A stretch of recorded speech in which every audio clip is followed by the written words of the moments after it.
عزیز دوستو، رب کریم نے فرمایا هُوَ خلق لکم ما فی الارض جمیعا، اے انسان زمین اور آسمان میں جو کچھ ہے میں نے سارا کچھ تیرے لیے پیدا کیا۔ انسان تھوڑی دیر کے لیے اگر تھوڑی دیر کے لیے غور کرے تو بڑے بڑے جانور انسان سے بڑے طاقتور ہیں، لیکن اللہ نے ان کی نکیل انسان کے ہاتھ میں تھما دی۔ اتنا بڑا جہاز ہے، ٹنوں وزن لے کے چل رہا ہے، انسان کے بس کی بات نہیں کہ وہ کئی لوگ لگ کے بھی اس کو اٹھا سکیں، لیکن اللہ نے اس کے قبضہ و اختیار میں کر دیا ہے۔ فرمایا هُوَ الَّذِي خَلَقَ لَكُم مَّا فِي الْأَرْضِ جَمِيعًا، زمین میں جو کچھ ہے سارا تیرے لیے بنایا ہے، آسمان میں جو ہے سارا تیرے لیے بنایا ہے۔ وَمَا خَلَقْتُ الْجِنَّ وَالْإِنسَ إِلَّا لِيَعْبُدُونَ، فرمایا کل کائنات میں نے تیرے لیے بنائی ہے اور تجھے میں نے اپنی عبادت کے لیے پیدا فرمایا ہے۔ تو جنوں اور انسانوں کو اللہ نے اپنی عبادت کے لیے تخلیق فرمایا۔ مقصد زندگی، مقصد تخلیق، دنیا میں آنے کا مقصد اولین اور مقصد آخری اللہ کی عبادت، اللہ کی معرفت، اللہ کی طرف توجہ، اللہ کی طرف رجوع، یہی ایک مقصد تھا انسان کے آنے کا۔ اسی کو قرآن نے بیان کیا تھا۔ اپنے اپنے مقاصد، درود شریف پڑھنے والے بلند صلاۃ و سلام علیک یا سید یا رسول اللہ۔ اپنے اپنے مقاصد، اپنے اپنے معاملات کو ہم نے ترتیب دے لیا ہے۔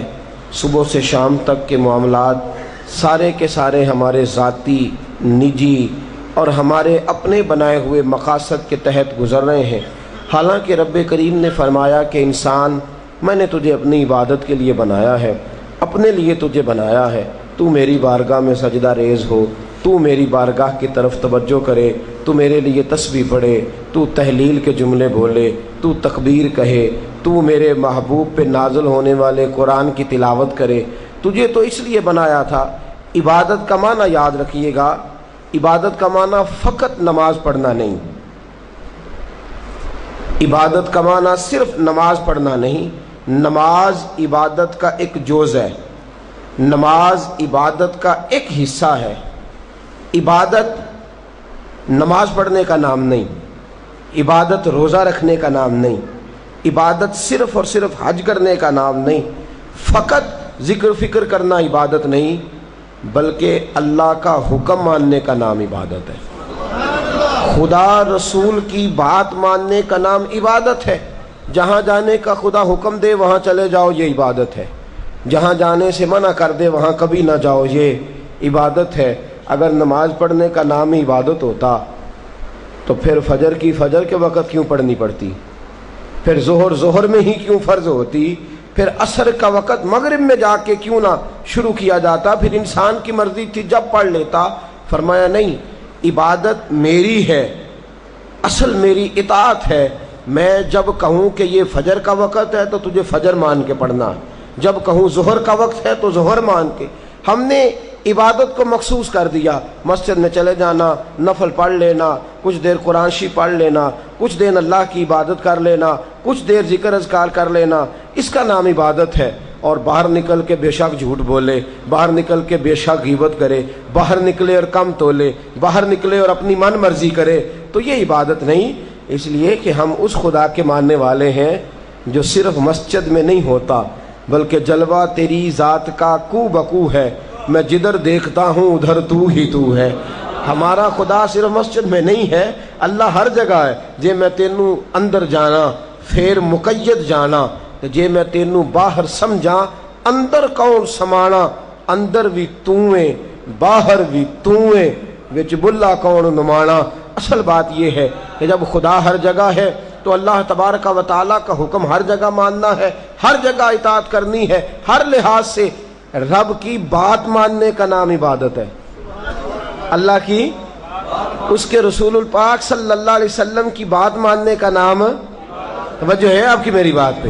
عبادت کا مفہوم سمجھیے گا، عبادت کا مفہوم سمجھیے گا۔ ہمارا وہ دین نہیں جو پنڈتوں، جوگیوں، راہبوں کا مذہب ہے کہ جنگلوں میں نکل جاؤ، تسبیح لے لو، میں کھٹکتا ہوں دل عالم میں کانٹے کی طرح، اور تو فقط اللہ اللہ اللہ، یہ مذہب نہیں۔ ہمارا دین کہتا ہے مسجد میں بیٹھ کے جو ذکر کرے گا اسے بھی ثواب ملے گا، اور جو محنت کر کے کما کے بچوں کو کھلائے گا اسے بھی ثواب ملے گا۔ ہمارا دین یہ کہتا ہے جو مسجد میں بیٹھ کے قرآن پڑھے گا اسے بھی ثواب ملے گا، اور جو گلی میں پڑا ہوا کانٹا اٹھا دے گا اسے بھی اللہ اجر عطا فرمائے گا۔ اللہ کا حکم ماننا، اللہ کا حکم ماننے کا نام عبادت۔ محمود غزنوی کے پاس ہیرا ہے، محمود غزنوی کے بڑے غلام تھے تو ایک بڑا پیارا تھا اسے، آپ جانتے ہیں اس کا نام کیا تھا؟ ایاز محمود غزنوی کو بڑا تو حسد شروع ہو جاتا ہے ہر جگہ، اللہ ماشاءاللہ، لوگ کہنے لگے بادشاہ ہر وقت اسی کو پیار کرتا رہتا ہے، ہر وقت اسی کی طرف توجہ کرتا رہتا ہے۔ بادشاہ نے ایک دن آزمانا چاہا، اتنا ہیرا تھا، موٹا ہیرا بادشاہ کے پاس۔ بادشاہ نے ایک وزیر صاحب کو بلایا، کہا یہ اینٹ پکڑو، ہیرے پہ مارو، اسے توڑ دو۔ کہنے لگا بادشاہ بات تیری ٹھیک ہے پر بڑا قیمتی ہیرا ہے، کیوں تڑوا رہے ہیں آپ؟ مال خزانہ میں رکھ دیں، کام آئے گا، کسی نہ کسی جگہ پہ استعمال ہو جائے گا، آپ کیوں اس کو تڑوانے کی ضد کر رہے ہیں؟ بادشاہ سلامت نے کہا اچھا تم نے ٹھیک مشورہ دیا، میں ہی جذبات میں آ گیا تھا۔ ایک دوسرے آدمی کو بلایا، اس کو کہا یہ ہیرا توڑنا ہے۔ اس نے کہا بادشاہ مجھے لگتا ہے پوری دنیا میں اتنا موٹا ہیرا تیرے پاس ہے، کسی اور کے پاس نہیں ہوگا، یہ توڑنے کی چیز نہیں، تجوری میں سنبھالنے کی چیز ہے، اسے سنبھال کے رکھ۔ تیسرے کو بلایا، چوتھے کو بلایا، جس کو بھی بلاتا رہا وہ بادشاہ کو سمجھاتا رہا، جس کو بلایا بادشاہ کو سمجھایا۔ ایاز کی باری آئی، کہا ایاز ادھر آ، توجہ ہے آپ کی؟ ایاز ادھر آ، یہ ہیرا تو توڑ دے۔ اس نے اینٹ پکڑی، زور سے ماری، ہیرا توڑ دیا۔ بادشاہ کہنے لگا بڑا بیوقوف ہے بھئی تو، یہ سارے میرے خیر خواہ تھے، مجھے سمجھاتے رہے اور تو نے خیال ہی نہیں کیا، میں بیوقوف تھا تو تو بھی ساتھ ہو گیا، توڑ ہی دیا۔ کہنے لگا بادشاہ غلطی ہو گئی، مجھ سے غلطی ہو گئی، مجھے نہیں توڑنا چاہیے۔ اس نے کہا اچھا چل چھوڑ، ایک بات بتا، تیرے سامنے جو سب مجھے مشورے دے رہے تھے تو نے کیوں نہیں دیا؟ میں نے تجھے کہا توڑ دے، کیا لفظ ایاز نے کہے، کمال کر دی۔ کہنے لگا بادشاہ میرے دل میں خیال آیا ہیرا ٹوٹتا ہے تو ٹوٹ جائے، میرے بادشاہ کا حکم نہیں ٹوٹنا چاہیے، یہ ٹوٹتا ہے تو ٹوٹ جائے، یہ کرچی کرچی ہوتا ہے تو ہو جائے، خزانہ خالی ہوتا ہے تو ہو جائے، لیکن میرے مالک کا حکم نہیں ٹوٹنا چاہیے۔ بادشاہ میں ہر چیز توڑ دوں گا پر میں تیرا حکم نہیں توڑ سکتا۔ بس دوستو یہی عبادت ہے، بلا مثال و بلا تشبیہ بات سمجھیے گا۔ جس نے خدا کا حکم توڑ دیا اس نے عبادت نہیں کی، اور جس نے خدا کا حکم اچھا آؤ نماز کے لیے، دکان کا وقت ہے، گاہک بھی زیادہ آ گئے ہیں، رش پڑ گیا ہے، اب تھوڑا وقت مشکل ہو جائے گا، ذرا تھوڑی دیر میں پڑھ لوں گا۔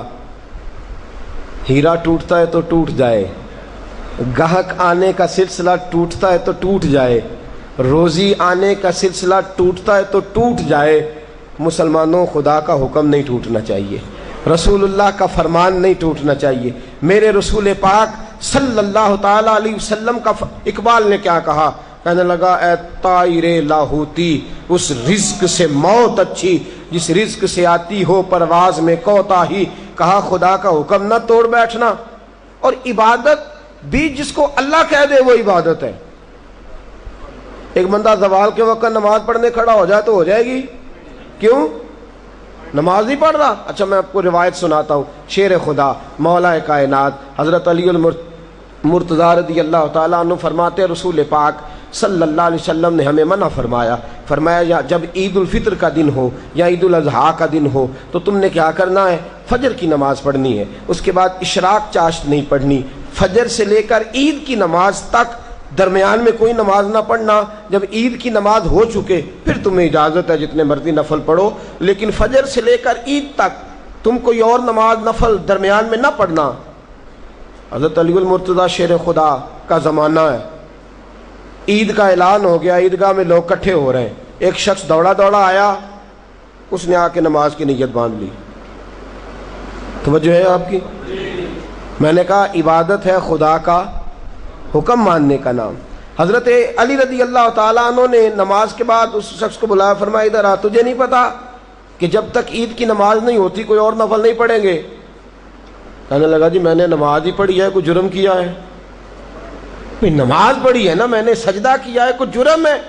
حضرت علی نے تلوار نکال لی، فرمایا جو مصطفیٰ کی سنت توڑ کے نفل بھی پڑھے گا میں اس کا بھی سر قلم کر دوں گا، جو رسول پاک کے حکم کے خلاف عبادت بھی کرے گا اس کو بھی قتل کر دیا جائے گا، توبہ کر۔ یاد رکھیے گا عبادت خدا رسول کی بات ماننے کا نام ہے۔ آپ سویرے 8 بجے اٹھ کے کھڑے ہو جائیں کہ میں نے تو فجر پڑھنی ہے، فجر کا وقت 8 بجے نہیں ہوتا، وہ گزر گئی 4 بجے، 4:15 بجے ہو چکا۔ ایک شخص شام 7 بجے کھڑا ہو جائے کہے جی میں تو ظہر کی نماز 7 بجے پڑھا کروں گا، یہ کیسے ممکن ہے؟ اس کا وقت تو 2 بجے کے راؤنڈ اباؤٹ ہے، تجھے اسی وقت ادا کرنی۔ یاد رکھیے گا عزیز ساتھیو، عبادت اللہ کا حکم ماننے کا نام ہے، لیکن عبادت کی بہت بڑی جو ایک رکن ہے، عبادت کا بہت بڑا جو ایک جز ہے وہ نماز پڑھنا ہے، بہت بڑا جز۔ حضرت محمد بن ابی بکر حضرت صدیق اکبر کے صاحبزادے رضی اللہ تعالیٰ عنہ کیا فرماتے ہیں؟ فرماتے ہیں مسلمانوں بڑے نصیبوں والے ہو، بڑے نصیبوں والے ہو، تمہیں تو اللہ کی بارگاہ میں جانے کے لیے اجازت ہی نہیں لینی پڑتی، اللہ نے تمہارے لیے دروازہ ہی کھول دیا ہے، جب دل کیا وضو کیا نماز کی نیت باندھی اللہ کے دروازے کھل گئے، اور بغیر کسی ترجمان کے تم نے اپنے رب سے بات کرنی شروع کر دی۔ عبادت ایسی نعمت ہے، اللہ کی بارگاہ میں کھڑے ہونا، سجدہ کرنا اتنی بڑی فضیلت کی بات ہے۔ یہ حدیث میرا خیال ہے آپ کو کبھی بھولنی نہیں چاہیے۔ سید عالم نور مجسم شفیع معظم صلی اللہ علیہ وسلم نے فرمایا بتاؤ اگر کوئی کسی کے گھر مہمان جائے تو میزبان اس کے ساتھ کیا سلوک کرے گا؟ تو صحابہ کہنے لگا یا رسول اللہ جتنا میزبان اچھا ہوگا اتنا ہی اچھا سلوک کرے گا، جتنا وہ اعلیٰ ہوگا اتنا ہی اعلیٰ سلوک کرے گا، جتنا وہ عرفہ ہوگا اتنی ہی اس کی بات بھی بڑی ہوگی۔ نبی پاک صلی اللہ علیہ وسلم نے فرمایا جو مسجد جاتا ہے وہ اللہ کا مہمان ہے، جو مسجد جاتا ہے وہ اللہ کا مہمان ہے۔ فرمایا میزبان کے ذمے ہے کہ مہمان کے اوپر رحمت کرے، کرم کرے۔ فرمایا جب تو مسجد جاتا ہے تو خدا بھی رحمتوں کے دروازے کھول دیتا ہے، اللہ تیرے لیے فضل کے دروازے کھول دیتا ہے۔ نبی پاک صلی اللہ تعالی علیہ وسلم نے فرمایا جب تو اپنے گھر سے مسجد جانے کے لیے ابھی نکلتا ہے، ابھی تو گیا نہیں، ابھی تو نکلا ہے، فرمایا تو نے سیدھا پیر اٹھایا ہے تو تیرا ایک درجہ بلند ہو گیا ہے، تو نے الٹا قدم اٹھایا ہے تو تیرا ایک گناہ معاف ہو گیا ہے، پھر تو نے سیدھا قدم اٹھایا ہے تو تیرا ایک درجہ بلند ہو گیا۔ اپنی اپنی طبیعت ہے نا۔ حضور نے حدیث سنائی، حضرت سیدنا اسید بن حضیر رضی اللہ تعالیٰ عنہ دیہاتی آدمی تھے، مسجد نبوی سے دور گھر تھا، مسجد آنے جانے کے لیے گدھا رکھا ہوا تھا، گدھے پہ بیٹھ کے مسجد آتے تھے، نماز پڑھ کے اسی پہ بیٹھ کے لوٹ جاتے تھے۔ جس دن حضور نے فرمایا نا ایک قدم پہ ایک گناہ معاف ہوتا ہے، ایک قدم پہ ایک نیکی ملتی ہے، گدھا گھر ہی چھوڑا ہے۔ صحابہ کہنے لگے یار دور کا تیرا سفر ہے، تم آرام سے گدھے پہ آ جا۔ کہنے لگے کیوں؟ میں کیوں گدھے پہ آؤں؟ میں تو روز پیدل آؤں گا، تم سب کے تھوڑے تھوڑے گناہ معاف ہوں گے، تھوڑے تھوڑے درجے بلند ہوں گے، میں نے چونکہ دور سے آنا ہے اللہ میرے زیادہ گناہ معاف فرمائے گا، میرے زیادہ درجے بلند فرمائے گا، میرے اوپر زیادہ کرم نوازی فرمائے گا۔ جو مسجد کی طرف چل کے آیا ایک ایک قدم پر اللہ اس کے درجے بلند کرے گا، ایک ایک قدم پہ اللہ اس کے گناہ معاف کرے گا۔ نبی پاک صلی اللہ تعالی وسلم کی اپنی سنت کیا ہے؟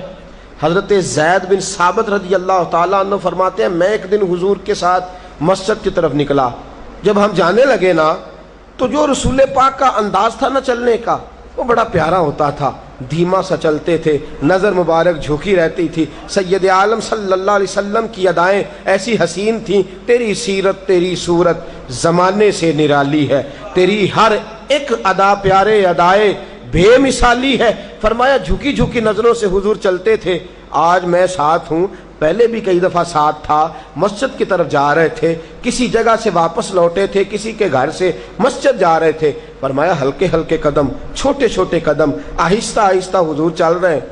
فرماتے ہیں میرے دل میں بار بار خیال آتا بار بار خیال آتا کہ یہ حضور کا چلنے کا وہ انداز نہیں جس انداز میں حضور چلتے ہیں. چلتے پہلے بھی دھیما ہے، چلتے پہلے بھی بڑا پروقار ہے، لیکن آج کچھ زیادہ ہی آہستہ چل رہے ہیں، آج قدموں میں زیادہ ہی ٹھہراؤ آ گیا ہے. فرماتے میں بے چین تھا، میرے دل میں تصور تھا، جرت نہیں کرتا تھا پوچھ لوں اے پائے نظر ہوش میں آ یہ کوہ نبی ہے، آنکھوں سے بھی چلنا یہاں بے ادبی ہے. جرت نہیں ہوتی تھی کہ پوچھ ہی لوں، استفسار ہی کر لوں. فرماتے ہیں مسجد کا دروازہ آیا. کمال یہ تھا کہ آگے آگے حضور تھے، پیچھے پیچھے میں تھا. جب مسجد کا دروازہ آیا تو حضور نے رخ پھیرا، فرمایا تو سوچ رہا ہوگا کہ میں آہستہ آہستہ کیوں چل رہا ہوں، تو سوچ رہا ہوگا کہ میں آہستہ. ایک شعر ہے، اللہ کرے آپ کو یاد رہ جائے. میں بریلی شریف حاضر ہوا تو میں نے، ہمارے ایک شیخ تھے حضرت صدر العلماء علامہ تحسین رضا صاحب رحمۃ اللہ علیہ، میں نے ان سے کہا حضرت جی کو تازہ شعر لکھ کے دیں مجھے، تازہ. تو کہنے لگے لو تازہ شعر آیا ہے، ابھی لکھا ہے. اعلیٰ حضرت فاضل بریلوی کے بھائی تھے مولانا حسن رضا، ان کے پوتے ہیں مولانا تحسین رضا رحمۃ اللہ تعالیٰ علیہ. 2008 میں آپ کا وصال ہوا. تازہ شعر لکھا. کہنے لگے علم غیب رسول کے منکر اس حقیقت کو بھول جاتے ہیں. اللہ کرے آپ شعر کے حسن کو سمجھیں، اور جو شعری ذوق کے لوگ ہیں وہ سمجھے کہ بات کہاں سے چھیڑی ہے، کہاں تک گئی ہے. علم غیب رسول کے منکر اس حقیقت کو بھول جاتے ہیں. غیب مانا کہ راز ہے لیکن راز اپنوں سے کب چھپاتے ہیں. علم غیب رسول کے منکر اس حقیقت کو بھول جاتے ہیں. غیب مانا کہ راز ہے لیکن راز اپنوں سے کب چھپاتے ہیں. حضرت زید بن ثابت رضی اللہ تعالیٰ عنہ فرماتے رخ پھیرا اور حضور نے فرمایا تو سوچ رہا ہوگا کہ سونے آج بڑے دھیمے دھیمے قدم چل رہے ہیں، بڑا آہستہ آہستہ قدم اٹھا رہے ہیں. حضور نے فرمایا جو مسجد کی طرف چل کے جاتا ہے اللہ کی رحمت آگے بڑھ کے اس کا استقبال کرتی ہے. اور فرمایا جتنے قدم زیادہ ہوتے ہیں اتنے درجے بھی زیادہ بلند ہوتے ہیں. میں اس لیے آہستہ آہستہ آیا ہوں کہ اللہ میرے زیادہ درجے بلند فرما دے. اس لیے آیا ہوں کہ زیادہ درجے. مسجد میں اس لیے آہستہ. عبادت کی فضیلت دیکھیں، گھر سے بندہ چلے. ابھی پتہ نہیں مسجد میں وضو کرنا ہے اس نے، ابھی پتہ نہیں 2 رکعتیں پڑھے گا کہ 4 پڑھے گا. فرمایا عبادت کے لیے نکل بھی پڑے تو اللہ اس کے درجے بلند کرنے شروع فرما دیتا ہے. درجے بلند ہونے شروع ہو گئے. بنو سلمہ قبیلہ ہے، محلہ ہے. بنو قریظہ یہودیوں کا محلہ تھا، اس کے بعد بنو سلمہ مسلمانوں کا محلہ تھا، اور تقریباً آج کے حساب سے 1.5-2 کلومیٹر کا فاصلہ تھا مسجد نبوی سے. پیدل چل کے آتے تھے لوگ. کتنے کلومیٹر؟ پیدل چل کے آتے تھے. وہاں سے پیدل آتے تھے نماز پڑھنے. مسجد نبوی کے ساتھ یہودیوں کے مکان تھے، انہوں نے وہ جگہ خالی کر دی. بنو سلمہ قبیلے کے لوگوں نے چاہا کہ ہم جگہ کو خرید لیں. نبی کریم علیہ السلام کو پتہ چلا، حضور نے بلایا، فرمایا مجھے پتہ چلا ہے تم مسجد کے قریب آنے لگے ہو. ویسے ایک بات میرے دل میں ہے، میرا دل کرتا ہے کر دوں. صحابہ مسجد کے قریب رہنا پسند کرتے تھے، اور آج کل جی اے مولوی سون نہیں دیں دے. یقین کریں مسجد کے دائیں بائیں آگے پیچھے جو گھرانے ہوتے ہیں وہ کہتے ہیں جی ہم بڑے پریشان ہیں، یہ تو ہمیں سونے نہیں دیتے.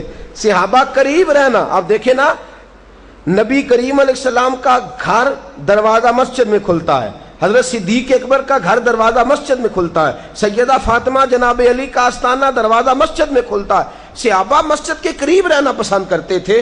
بنو سلمہ قبیلے کے لوگوں نے چاہا ہم بھی قریب آ جائیں. حضور نے بلایا، فرمایا مجھے پتہ چلا ہے تم مسجد کے قریب آنا چاہتے ہو. یا رسول اللہ دور سے چل کے آنا پڑتا ہے، ارادہ ہے قریب آ جائیں.